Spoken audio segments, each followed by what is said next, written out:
In Chapter 1096, we learned that the Celestial Dragons were giving away 6 secret prizes at God Valley to whoever got the most points during the native cleansing. And later, we saw that 2 of those prizes were Kaido's mythical Azure Dragon Fruit and Kuma's Paw Paw Fruit. But as with most of the juicy parts of the God Valley flashback, Oda has yet to reveal what those other 4 prizes were, which is exactly what we're trying to solve today. And while we don't know for sure that every prize there was a devil fruit yet, for the purpose of this video, I'm gonna assume that they were, because I mean, if the first 2 we saw were devil fruits, then you'd kind of think they all would be. Plus, those prizes were in treasure chests, and we have seen devil fruits be found in treasure chests so many times before, like the Mera Mera in Dressrosa, or when Deuce first found it in the Ace novel, or with Diaz Barrels in the Op Op fruit, or the Nika fruit with Who's Who, or even with the Nika fruit in Luffy's flashback, etc. So I think these all being devil fruits is a pretty good bet. Now, we do also know that Shanks was found at a treasure chest by the Roger Pirates after God Valley, so he is technically an option for one of them, but I kinda doubt the Celestial Dragons had a baby as a prize originally, and you'd have to think Garling would be against that as well. So I actually think that Shanks might have been swapped into a chest by one of the fruits on the island after the fact, which we'll get into a bit later. And so the way that I'm breaking this whole thing down is by putting these fruits into 3 separate categories. One is the already known fruits, which are of course Kaido's and Kuma's. 2 is the official prediction category, which are the 4 fruits that I think are most likely. And then after that, I do have the still likely category, where I'm gonna run through some options that still make for really compelling guesses, and I did almost choose a few of them, but hey, there can only be 4. And I also recommend that all of you leave your 4 choices in the comments below, so that way in case you nail it, you can come back here after the reveal is proof. And I will shout out the winning comments in a community post or a future video later down the line as well, so make sure to subscribe of course in case that ends up being you. But before I get into the actual options, I want to give a quick explanation for some of my rationale going into this. And there's 3 main points that sort of drove my thought process here. First, these fruits are going to be ones that have been, are, or will be very relevant in the story. And not just like in a strength way, but in a narrative way. We're not getting the jacket fruit here. These fruits are going to have history and be tied to very important characters. Second, there will be a mix of all 3 types of fruits, Logia, Zone, and Paramecia. And since we already did have 2 of those, what I'm basically saying here is that one of these fruits is gonna be a Logia. I feel pretty confident that Oda's gonna spread the love here. And third, these fruits were also probably the treasure of Hachinosu. This isn't confirmed yet, of course, but I'd certainly argue it seems likely since the Rocks Pirates were all talking about getting something for themselves when they first arrived, and then we saw Big Mom dart right for Kaido's fruit after that, so it seems like fruits were kind of the goal. And something I brought up in a few videos now is that we also saw Garp knew about the treasure of Hachinosu before Kong told him, and Kong was pretty surprised and asked Garp how he knew about it, and I think the only way Garp would is if he heard Ginny's broadcast, because that came out 2 weeks prior, and since that broadcast mentioned the devil fruit specifically, and then Garp went on to talk about the treasure of Hachinosu after hearing it, I think Oda's telling us that Garp put 2 and 2 together and knew the fruits were the treasure. And the reason the fruits being the treasure of Hachinosu matters is that if Rocks was keeping these fruits on Pirate Island, even going as far as being called his treasure, they must be super important. And that alone is something to consider, especially because Blackbeard is the devil fruit guy in One Piece now, even having an entire crew of devil fruit users, and we know he has some type of connection to Rocks D. Zebek. Perhaps Blackbeard is hunting some of the very same fruits that Rocks once had, kind of recreating his same plans, and that's why we see him even going after people like Boa Hancock. And that brings us to my first prediction out of the 4, which is the Mero Mero no Mi. In my opinion, you can just lock this one up, because not only did Blackbeard go for her fruit, we already know that Boa was literally given this fruit by a celestial dragon when she was a slave in Marijois. And I actually think this is the only fruit the celestial dragons ended up with as well, with the rest mostly being spread across the different factions. The revolutionaries got the Paw Paw fruit,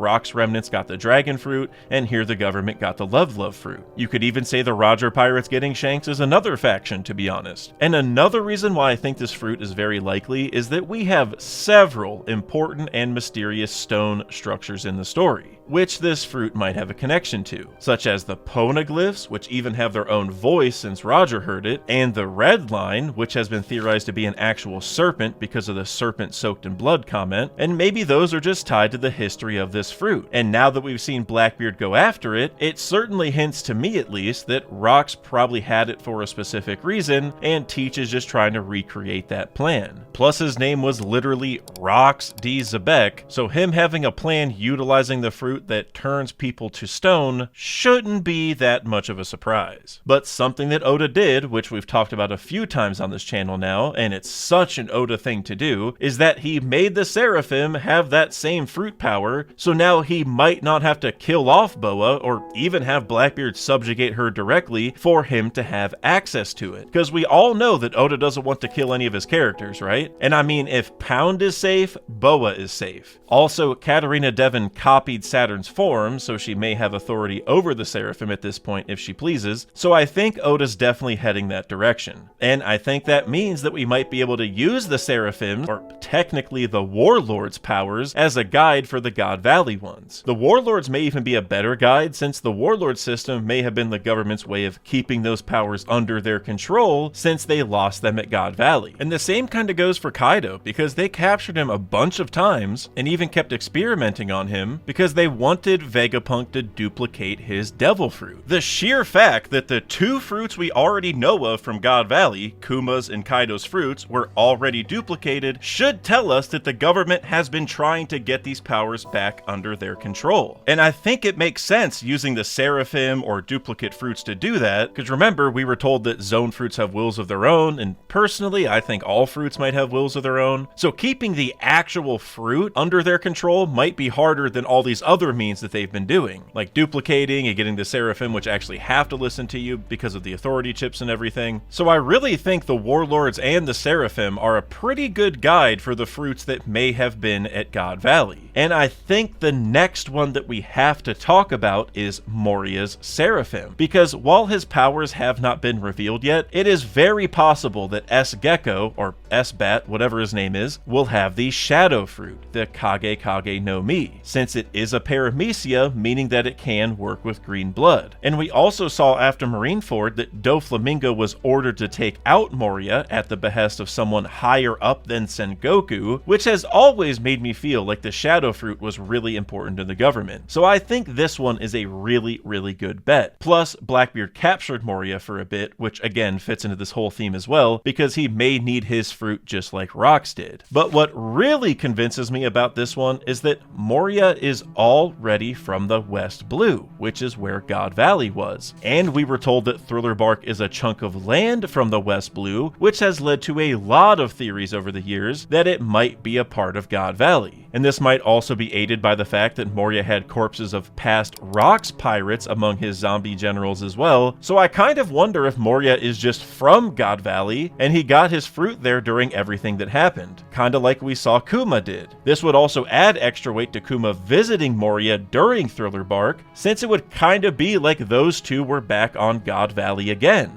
It would also mean that Moria is on his homeland, which is kind of crazy on its own. I mean, maybe Kuma even saved Moria, so Oda's kind of intertwining those two characters for that reason. Because I mean, we were told that Kuma saved 500 people, and if Moria got his fruit during God Valley, it also explains why the government kept a watchful eye on him. And maybe after he lost to Luffy, they kind of thought he was too weak to have that fruit and they didn't want to lose it, thus why Doflamingo was sent after him. But then as for the other Seraphim, we also have S-Shark with Senor Pink swim fruit, which is kind of awesome and very fitting, but I don't think it's quite going to make the cut here, especially since that wasn't Jinbei's power originally. And then S-Hawk and the Blade Fruit are kind of the same thing. S-Crocodile's powers haven't been revealed yet, but we know that they won't be his sand powers since they're Logia. However, we will talk about the Sand Fruit a bit later on separately, which then leaves us with S-Flamingo and his probable String Fruit, which is a paramecia. And this one's a bit confusing because since an ex-Celestial Dragon ended up with it, you would think it's pretty possible, given they were the ones potentially giving it away as a prize and everything in the first place. But Treble is the one who had it and gave it to Doflamingo, so I don't know. Personally, I don't think it's important enough to make the cut here, because that fruit hasn't really been important outside the context of Dressrosa and Doflamingo specifically, so it doesn't seem that special narratively overall. So then what else is important enough to make the cut then? We have no more Seraphim to go through, nor do we have more duplicate fruits from Vegapunk since he never figured out Logias, so which fruits could still make sense here? Well, how about a Logia? Because my next guaranteed choice here is the Flame fruit, or the Mera no Mi, and I think this one's a lock for a few reasons. First, we already had this fruit as a prize in the story before during the Colosseum tournament in Dressrosa. It was also in a treasure chest, just like God Valley as well, and an ex-Celestial Dragon was even the one who made it a prize there in the first place. Those things alone make it feel pretty likely to me, but remember when I said that the Warlords could also be a good guide for what fruits they had at God Valley, you know, in case the government is keeping those powers within their reach? Well, Ace was asked to join the Warlords after beating Hanafuda, but he just refused, so that kind of fits there as well. And we also haven't locked in a Logia here yet in this video, and like I said earlier, we need at least one, I think, so we have one of each type. And out of all the Logias in the story, the Mera just feels right. It has a ton of narrative importance by Luffy's brothers having it, obviously, and even the way that Ace found it in the first place is open-ended enough to where it could have feasibly come from God Valley. As I briefly mentioned at the beginning, Ace and Masked Deuce found the Mera no Mi in another treasure chest, by the way, during the Ace novel. Basically what happened is that Ace and Deuce were fighting this giant bird while they were on this massive ship they found in a crevice on Sixus Island, and eventually they defeated the giant bird, it spat out a treasure chest, inside was the Mera no Mi, and the rest is history. But something really important that Deuce mentioned is that that bird doesn't live there, it's just one of the places it goes to hunt. So the bird could have picked it up from pretty much anywhere. And now, while you could certainly argue that the bird ate it relatively recently, since, you know, it probably would have digested it and maybe even got flame powers at some point, this is One Piece. And so I kind of wonder if that bird maybe ate it all the way back at God Valley, or maybe got it, you know, sometime after from whoever took it from God Valley. But regardless, the ambiguous origins of this fruit at least tell us that it could be from God Valley, and thus I think it is a really good answer here. Now, I know I have one more last official guess to give you guys, but first I want to go through some of the other ones that I considered, because there are so many convincing options here that I had a really hard time choosing anyway, specifically for this last one because I'm a lot more confident in the first three. So honestly, any of these options could end up becoming the last one. So let's start with the Yami no Mi, the dark fruit, which probably feels fitting right away given Blackbeard's ties to Zebek, and especially so because Blackbeard was pursuing this fruit even since he was a child. And I mean, he even went as far to kill his own crewmate to get it. This fruit is the most important of all for Blackbeard's plans, so I think it would make sense that it's likely tied to his inspiration with rocks as well in some way, whatever that inspiration is. You know, Teach was only 2 when Rocks died, so they probably didn't formally meet unless Bonnie's powers were involved somehow to age Teach up, but regardless, they obviously do have some kind of connection. So I do think the Yami is a pretty good candidate to be at God Valley. There have also been a lot of theories over the years that Rocks could have maybe had that fruit first, but you would probably think that Whitebeard would recognize those abilities and maybe dodge or say something during Marineford. So personally, I don't think he ever saw that fruit in action. But it is interesting to think about whether Rocks had a fruit in general though, because by virtue of him having a collection of other fruits, you'd have to ask why he didn't eat like the Azure Dragon fruit or the Pawpaw fruit or whatever the other important ones were. And maybe the reason is because he already had one. Or maybe he just didn't have the right type of body for multiple fruits like Teach appears to have, which is why Blackbeard is now kind of carrying Rock's torch. But as for the next fruit that I want us to think about, let's talk about the Mane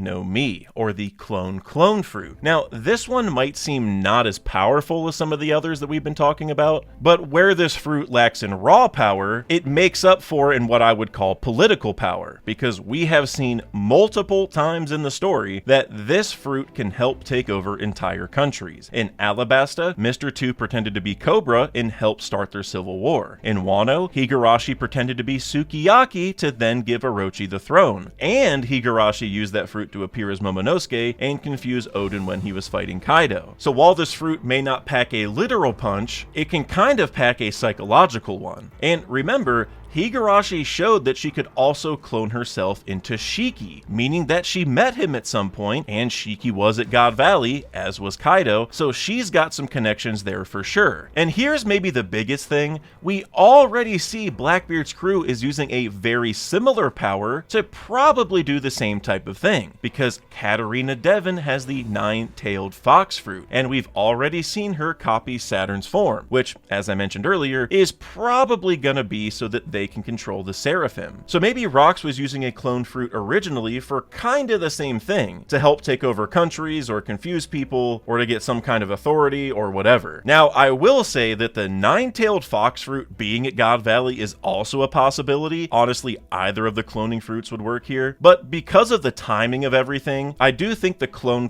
fruit is a bit more likely, because just over a decade later, Higurashi made plans with Kaido to take over Wano, so that kind of gives time for that fruit to get out into the world, get into Higurashi's hands, get into Higurashi's mouth eventually, and then having two of those God Valley fruits basically reunite and make that plan would seem kind of fitting. And while I know that this part might be a hot take because Bon Clay is obviously the GOAT, if he ever joined the Cross Guild, which I do think makes some sense because Misters 3, 1, and 0 are already in that organization, then the odds of this fruit being at God Valley skyrockets for me, because Cross Guild already seems to be a Rox-like organization, with a lot of infighting, a lot of strong personalities. They aren't like a normal pirate crew, it's kind of more like a business. And if the clone fruit joins them, then I think we're onto something. But the next fruit that we'll discuss here is the Nika fruit, once upon a time called the Gomu Gomu no Mi. I felt compelled to include this one somewhere in the video because, I mean, it is the most important devil fruit in the entire story, but I think we kind of already know it wasn't here at God Valley because the government said they were pursuing it for 800 years, but never got their hands on it. Now, technically Who's Who had it for a very brief period, but if they had it in a chest at God Valley in their literal possession, ready to give it away as a prize, then personally I think that would nullify Nostro's statement, so I doubt they had it there. Plus, you would have to imagine that the higher-ups wouldn't let that fruit be given away, because I mean, it should be kept under lock and key, right? Probably deep in Imu's freezer somewhere. But now I will say, if it was at God Valley, it would be a pretty cool plotline, because by Rox already having that fruit in his possession, that means he may have already known how important it was, but maybe because he already ate a fruit before, or maybe knowing how wills of zones work because he couldn't awaken it properly, he just couldn't eat it himself. It would almost be like a mirror of Roger's situation in a way, where he said he was too early after finding the One Piece, because while Roger found the One Piece, he didn't have Nika. Rox, on the other hand, may have had Nika, quote unquote, or at least the fruit, but not the One Piece, and thus it's sort of an inversion there. And we were also told that Rox was involved in some of the worst taboos of the world, which personally I think is more so about the poneglyphs, since his name is Rox, right? Or maybe it's about the Abyss pentagram things, but the Nika fruit could apply as well potentially. But all in all, I do think this fruit is a bit less likely. And then the next fruit that I want to discuss is the Suna Suna no Mi, or Crocodile Sand fruit. I was very close to making this my last official choice of the four, because I'm still a big believer that Crocodile is Rox's child. And if this is the case, then Croc would have probably been there at God Valley, and thus this could be where he would have gotten the sand fruit, and boom, there we go. Also, Crocodile was one of the original 7 warlords, so yet again, maybe the government just wanted to keep that fruit under their control by having Crocodile under their control. And if you haven't seen my video on Rox being Crocodile's dad, then I'll link it below, but I'll quickly run through a few points that are relevant here anyway. Starting with how the Egyptian crocodile god is named Sebek, or Sobek, which is obviously really close to Zebek, and since Croc was involved in Alabasta, which is Oda's version of Egypt, that carries some extra weight. I mean, if Oda's tying Zebek to an Egyptian god in the first place, then him pursuing the sand fruit would kind of make sense. And Crocodile having a connection to Rox would also explain how he knew Pluton had a connection to Alabasta, which, yes, he was wrong about the weapon actually being there, but the poneglyph for it was, so his info wasn't all that bad. Crocodile was also 8 when God Valley happened, and Oda's had a lot of characters go through something tragic at that age, like Robin, for example, who was 8 when Ohara fell. But then, as we saw, she later teamed up with Crocodile at the very top of Baroque works, so maybe they kind of both had similar pasts, where they were both running from a reputation that they unfairly earned as kids. Anyway, I'll leave the rest of the evidence for this theory for that video, but if it is ever revealed that Crocodile and rocks are related, then this fruit absolutely skyrockets on my rankings, probably all the way to number 1, honestly. I mean, we'd probably know what the fruits are by that point, but still. And I think it could also be that Crocodile ate that fruit separately even before God Valley, maybe even in kind of a Kaido or Yamato situation where he wasn't supposed to. So then maybe that fruit would have been one of the prizes at God Valley, but it was eaten before the Celestial Dragons took it, so it's almost like a secret extra option in that case. But then the next fruit I want to talk about, which again I almost made one of my official guesses because it seems so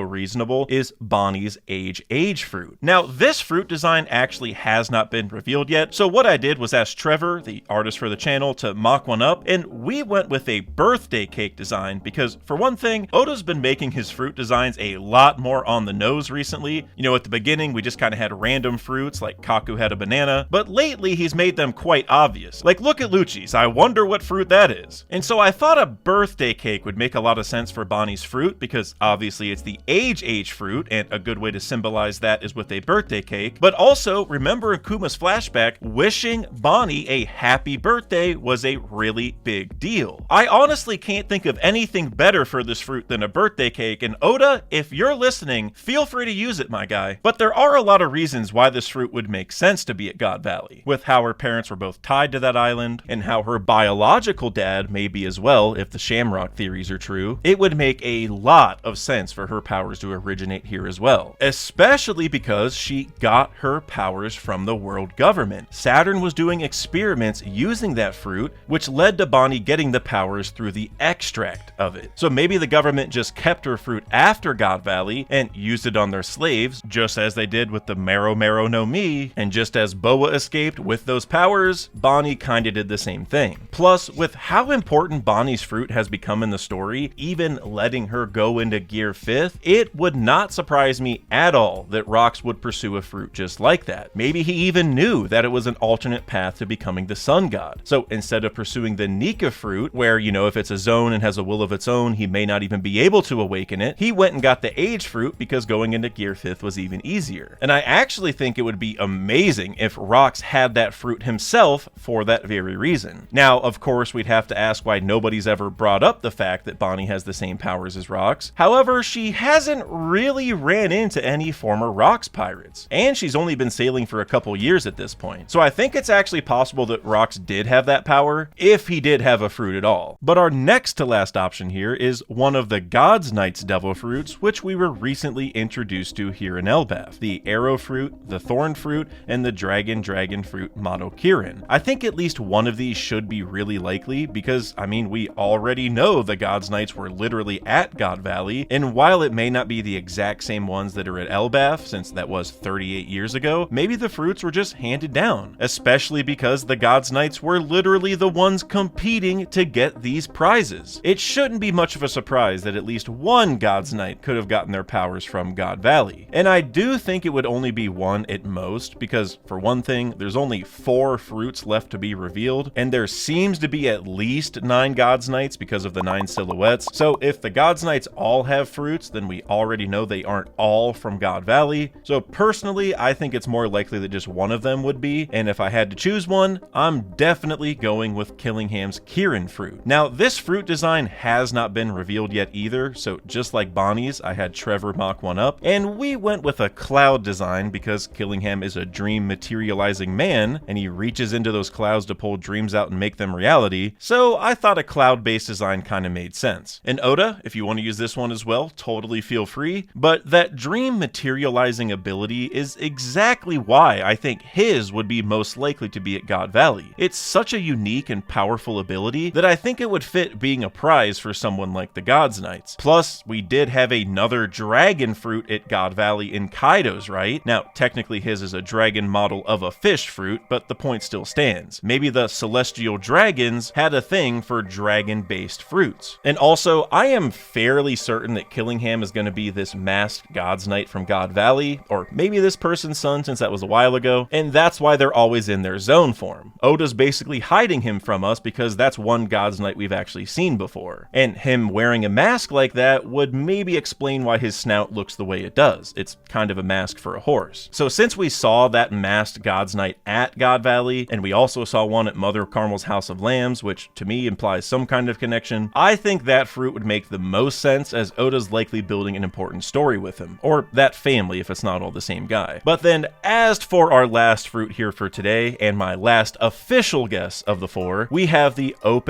Ope no Mi, or the Op Op fruit. Arguably the second most important devil fruit in the story behind the Nika fruit, at least in my opinion, since it was worth 5 billion berries, and it can grant eternal life, and Doflamingo said he could use it to take over the world, etc. And I mean, Doflamingo is an ex-celestial dragon, so other celestial dragons having an interest in it wouldn't be much of a surprise. Plus, Blackbeard did fight Law and bring up what he should do with his devil fruit, which again could be hinting that Rox also wanted the fruit back in the day. In fact, the Op Op fruit is so important that part of me almost questions whether the government would even let this be given away as a prize in the first place. Somewhat like I said for the Nika fruit. But the more I thought about it, I think they definitely would, because it would make the God's Knights that much more formidable. And they could potentially even give it to their slaves so they get immortal youth, which could maybe even explain this weird regeneration stuff going on that the God's Knights and Gorosei both seem to use. I mean, no matter what, Oda didn't introduce this immortal youth surgery thing for no reason. It's assuredly been used before, and probably by the government, which is maybe how Emu's still alive, or why Saturn looked the same age in Egghead that he did during God Valley. So that seems to point to the idea that the government did have the Op Op fruit in their possession at some point. And so part of me wonders if this fruit specifically is what triggered the government to go raid Hachinosu in the first place. What if Rox took the Op Op fruit from the government, maybe even planning to do the same thing as Doflamingo, which is why it ever got a 5 billion berry bounty in the first place, thus causing the government to go after it? Because you would probably need a serious reason to go attack Beehive Island, right? And I think the Op Op fruit might be worth it. And the thing about the Op Op fruit is that it may also explain how Shanks ended up in a treasure chest. Perhaps whoever ate the Op Op fruit that day, which would likely be the same person that had it before Diaz Barrows got a hold of it, if I had to guess, could have just used Shambles to put Shanks into a chest in order to save him. Or maybe they just wanted the fruit out of that chest and used a baby to swap in since it was the next closest thing, or both. We already saw that Kuma ate his fruit literally during the God Valley incident, and it seems like Kaido ate his right afterward when Big Mom gave it to him. So I don't think it would be a shocker if some of the other fruits were eaten during the altercation as well. So just like how Kuma ate the paw fruit and then presumably used it to save 500 people right afterward, someone may have eaten the Op Op fruit to save people as well, including Shanks. I could even see a situation where this person who ate the Op Op fruit put Shanks into the chest that Roger was taking specifically, knowing that Shanks would have a good future being protected by Roger compared to pretty much anyone else there that day. I mean, would Garp have done okay? Maybe, but Garp may have also been compelled to give that baby back to the government, so it would not have worked as well. And that would mean that whoever ate the Op Op fruit greatly changed the future of the One Piece world. Without them, Shanks may have ended up more like Shamrock, Luffy wouldn't have had his main inspiration or role model, nor would he have had the chance to eat the Gomu Gomu and so forth. I don't think Shanks ending up in that chest is happenstance. Way too much of the world changed because of that action. So I think someone did it on purpose. Someone who's probably really important as well, and the owner of the Op Op fruit back then would fit perfectly. But alright, that's it for my 4 choices, but if you have a different set of fruits that you think were at God Valley, then make sure to comment those down below. Like I said earlier, I'm gonna come back here after the reveal happens and check which one of you guys got them right, and if anyone did, I'll make sure to shout you guys out in a future video. But if you want to hear more about how the government even took these fruits in the first place, then I recommend checking out this video I did last year on Wang Ji. I believe that he was a traitor to the Rox Pirates and probably enabled this entire God Valley debacle to happen. And since we still somehow have not had that man fully revealed yet, all Wang Ji theories are still on the table, so I highly recommend checking it out. But that's it for today, guys, and until next time,